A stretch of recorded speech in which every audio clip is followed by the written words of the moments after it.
안녕하세요. 유은경입니다. 네, 무더운 여름 아이들 열심히 공부 가르치고 또 키우느라 고생 많으시죠? 네, 늘 응원합니다. 그리고 저도 응원해주세요. 네, 저 캐나다에서 지내는데 방학이 2달이라 정말 밥을 해도 방학이 끝나지가 않네요. 저희 아이들은 9월 3일에 개학 예정이라서요. 아마 영상 들으시는 모든 분들 중에 저희 아이 개학이 가장 늦을 거라고 생각이 듭니다. 저도 네, 응원이 필요합니다. 네, 다행히도 이제 한국보단 덜 더워서요. 네, 한국에서 더울 때 밥할 때 너무 힘들었던 기억이 나요. 막 더운데 막 그 불 앞에서 이렇게 밥을 하잖아요. 제가 요즘 읽고 있는 책 잠시 소개해 드릴게요. 네, 유명한 책이죠. 유시민 작가님의 유럽 도시 기행. 네, 이 책을 읽고 있습니다. 얼마 전에 남편 후배이신 어떤 이제 같이 근무했던 선생님이 캐나다에 놀러 오셨어요. 저희 가족 방문하러 오셔서 그 편에 필요한 거 없냐고 하셔서 이 책을 제가 주문을 해서 네, 부탁을 드렸고요. 아주 재밌게 읽고 있습니다. 여기 이제 그리스 아테네, 로마, 이스탄불, 파리 이렇게 4개의 도시가 나와 있고요. 거기를 다녀오셔서 쓴 글인데 저도 이 도시들을 모두 가봤지만 참 어떻게 같은 곳을 가고도 이렇게 다른 걸 느낄 수 있을까 하는 생각에 정말 대단한 분이시다. 대단한 통찰력과 또 글솜씨 그리고 어떤 지식 네, 여러 가지를 참 많이 가지고 계신 분이다라는 생각이 들었고요. 네, 열심히 읽고 또 닮아가야겠다는 생각도 들었습니다. 어떤 책 읽고 계신가? 뭐 그런 것도 댓글로 좀 남겨주시면 좋겠어요. 네, 요즘 어머님들이 좋아해서 많이 읽으시는 책들 궁금하네요. 오늘은 아이들 공부 체크하고 채점할 때, 네, 제가 쓰고 있는 요령을 좀 말씀을 드릴게요. 우리 친구들은 초등학생이잖아요. 혹은 초등보다 어리실 거예요. 초등보다 아이가 나이가 많은데 제 영상을 열심히 봐주시는 분은 아마 안 계실 거예요. 그러면 이제 아이가 그냥 초등이라고 생각하고 말씀을 드릴게요. 사실 중등도 크게 다르지 않을 것 같다고 생각이 들어요. 아이들이 사춘기를 지나지만 아이는 아이고 아이나 어른이나 비슷한 점이 굉장히 많다고 생각을 한다면요. 특별히 아이한테 포커스를 맞춰서 생각을 할 때, 어, 아이들은요, 특히 굉장히 디테일에 약해요. 작은 거에 너무 좋아한다는 거죠. 작은 거를 너무 좋아하고 작은 거에 굉장히 실망을 해요. 그게 아이들의 특징인 것 같아요. 이거를 공부를 시킬 때, 습관을 잡으실 때요, 잘 활용을 하셨으면 좋겠어요. 이 작은 거를 어떻게 활용하느냐에 따라서 체크하는 게 정말 너무 즐겁고 쉬울 수도 있고요. 정말 그 시간이 서로한테 너무 부담스럽고 짜증나고 다 좀 약간 다가오지 않았으면 좋겠다 하는 시간이 될 수도 있거든요. 공부를 하라고만 하고 체크를 하지 않고 그냥 계속 이렇게 알아서 해라고 하기에는 아직 우리 아이들이 어려요. 5학년, 6학년 정도 되면 이제 스스로 계획을 하고 스스로 자기가 점검까지 할 수 있지만 그때가 된다 하더라도 주에 한 번, 달에 한 번 정도는 네, 부모님의 체크와 관심이 필요하거든요. 그래야 습관이 유지가 되는 거예요. 그래서 이제 초등 친구들 습관이 아직 잡히지 않았다는 전제하에 체크를 부모님이 해주실 때요. 빨간 색연필 있죠? 까서 쓰는 거, 돌려 까는 거. 네, 저는 그거를 정말 좋아해요. 이제 학교에서 친구들 단원평가 채점할 일 정말 많거든요. 혹은 받아쓰기 채점 이런 거 많이 해요. 채점을 많이 하다 보니까 학교에는 늘 행정실에 뭐가 있냐면 학교 행정실에 쌓여 있어요. 빨간 색연필이. 그게 이제 학교 예산으로 구입을 해서 비품으로 구입을 해두시면 교사들이 언제든 필요한 만큼 갖다가 쓸 수 있고, 언제, 필요한 만큼은 아니고, 어쨌든 한 번에 갔을 때 너무 많이 갖고 오면 안 돼요. 이렇게 가서 이제 말씀드리고, 뭐 4개 가져갑니다. 적어 놓고 이렇게 갖고 오는데, 빨간 색연필을 정말 많이 써서 일단은 제가 이제 그걸 많이 써서 친숙하기도 한데 우리 친구들이 빨간 색연필로 이렇게 예쁘게 채점해 주는 거를 생각보다 되게 좋아해요. 그러니까 사실 뭐 채점하는 방식보다는 점수가 더 중요하기는 한데요. 엄마가 집에서 학교 담임 선생님들 중에서 막 이렇게 탁탁탁탁 이렇게 채점을 해서 주시는 경우가 계신데 이제 그것보다는 이게 좀 정성껏 동그라미 하나도 좀 정성껏 이렇게 칠하는 게 아이들이 받았을 때 이렇게 더 기분 좋아하는 것 같더라고요. 저는 그래서 되게 정성껏 채점을 했었는데 이제 학교처럼 막 30명씩 걸 30명을 채점하다 보면 진짜 나중에 동그라미가 막 날아가요.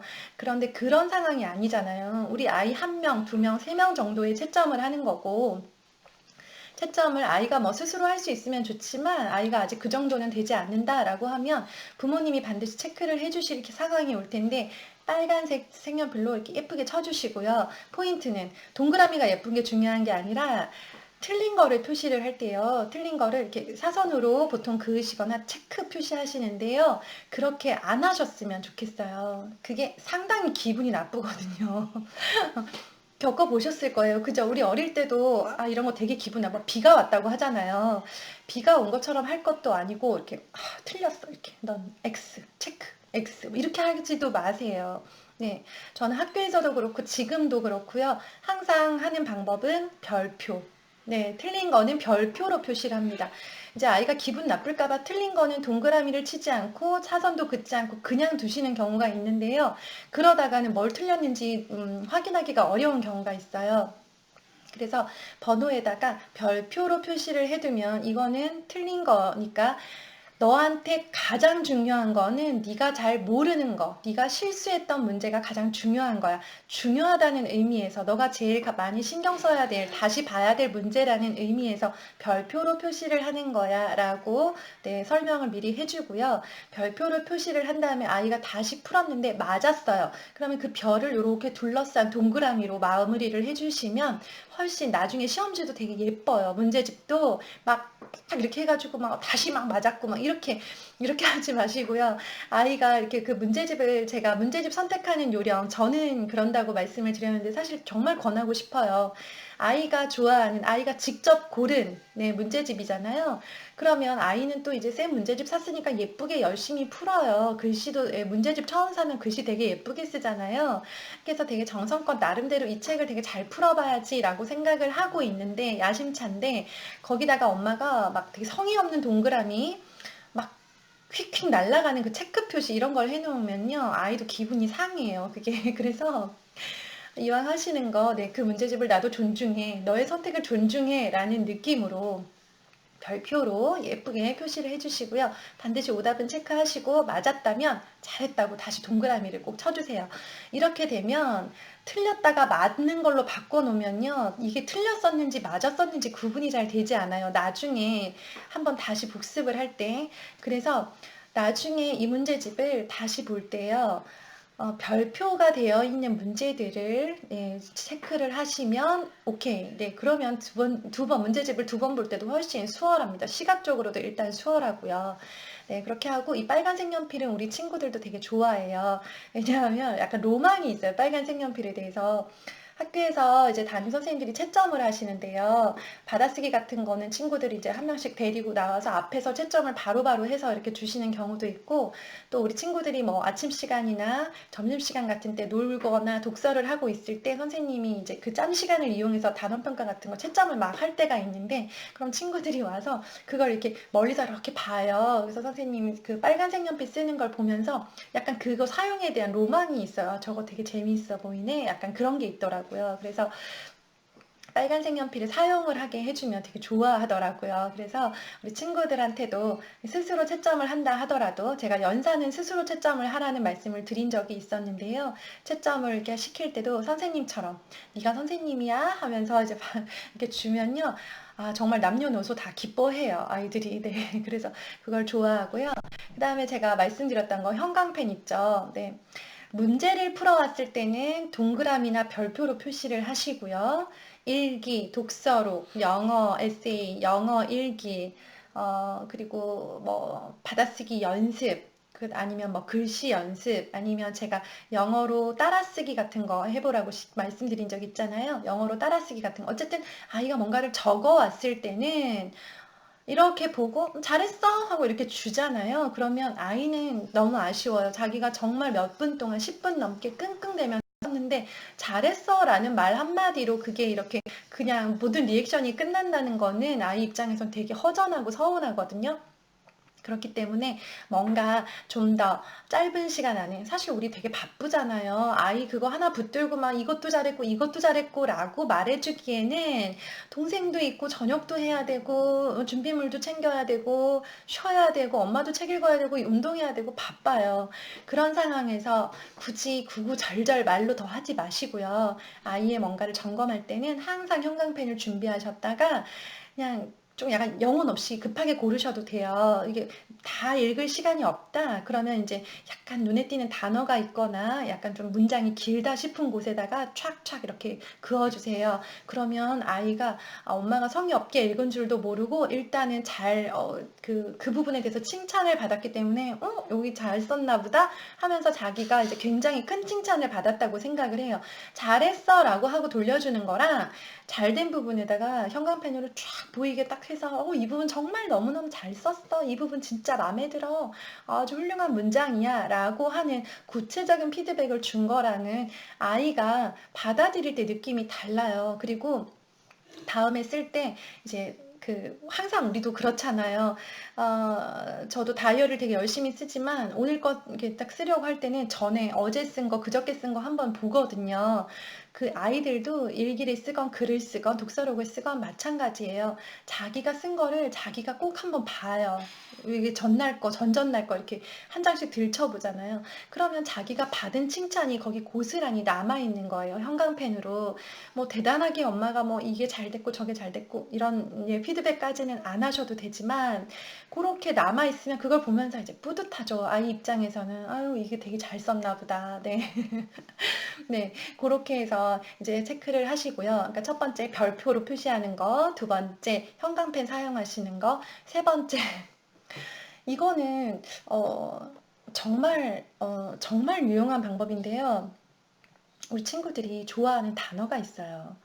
아이가 뭔가를 했을 때 잘했다라고 하는 거랑요, 그냥 잘했다라는 칭찬을 하는 거랑 이 단어를 사용하는 거랑은 정말 차이가 커요. 한번 오늘 써먹어 보세요. 아이들이요, 되게 정말 듣고 싶어 하는, 좋아하는 단어가 뭐냐면, 천재라는 단어예요. 네. 우리 어른들은 이제 천재라는 단어를 거의 쓰지 않죠. 그거는 이제 우리의 현실에는 없는 거예요. 근데 아이들 눈높이에는요, 아직 그들 세계에는 천재라는 단어가 있어요. 그리고 그거에 대해서 굉장한 로망이 있고, 천재랑 바보 가지고 맨날 싸우죠. 난 천재라고 우기고, 너는 바보라고 놀리고, 이러다가 싸우잖아요.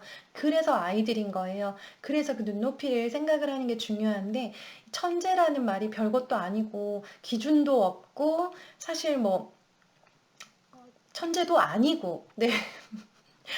천재일 수 있지만 천재는 일단 아니라는 전제하에 실제 천재도 아니고 천재는 뭐 기준도 불분명하고 천재인들 뭘 할 것이며 천재가 아니면 상관없는데도 아이들은 천재라는 말을 정말 좋아해요. 그래서 아이들이 이렇게 다 했어요. 예를 들어서 연산을 풀어왔는데 채점까지 했는데 다 맞았어요. 그러면 그냥 막 남발하셔도 돼요. 그 단어는 연산 천재 혹은 수학 천재 이렇게. 네. 그리고 아이가 이제 영어를 하는데 뭐 영어 책을 읽었는데 한쪽을 이렇게 쫙 엄마 앞에서 낭독을 쫙 했어요. 그러면 영어 천재라고 하시면 돼요. 좀 유치하죠? 근데 엄청 효과 있습니다. 애들이 자기가 천재가 아니란 걸 알아요. 혹은 모르는 친구도 있어요. 자기가 진짜 천재인 줄 알아요. 어쨌든 천재인 걸 알든 모르든 천재라는 말을 듣고 기분 나빠하는 초등학생들을 못 봤습니다. 네. 아이들한테 그냥 막 써도 돼. 하루 10번씩 쓰셔도 돼요. 들어도 기분 좋은 게 칭찬이잖아요. 잘했으면 받아쓰기 천재. 네. 그리고 숙제 천재. 네. 그리고 예를 들어서 집안일을 도왔어요. 신발 정리 천재. 이렇게. 네. 그 단어 하나면 굉장히 마법의 단어예요. 그 단어가. 그래서 그 단어를 사용을 하면요. 칭찬도 되게 쉬워요. 그래서 아이 스스로도 나는 연산을 잘해. 이게 아니라 나 연산 천재? 이렇게 생각을 하거든요. 그러면서 자신감이 막 생겨요. 그래서 아이들이 이제 그런 단어, 디테일에 굉장히 약하다는 거를 기억을 하시고, 그거를 딱 이용을 하셨으면 좋겠어요. 네, 기억하시고, 실제로 아이들과의 이렇게 그 공부하시는데 체크하시고, 아이들 칭찬하는 일, 피드백하는 일에 좀, 네, 잘 사용이 됐으면 좋겠습니다. 네, 들어주셔서 감사합니다. 내일 또 뵙겠습니다. 감사합니다.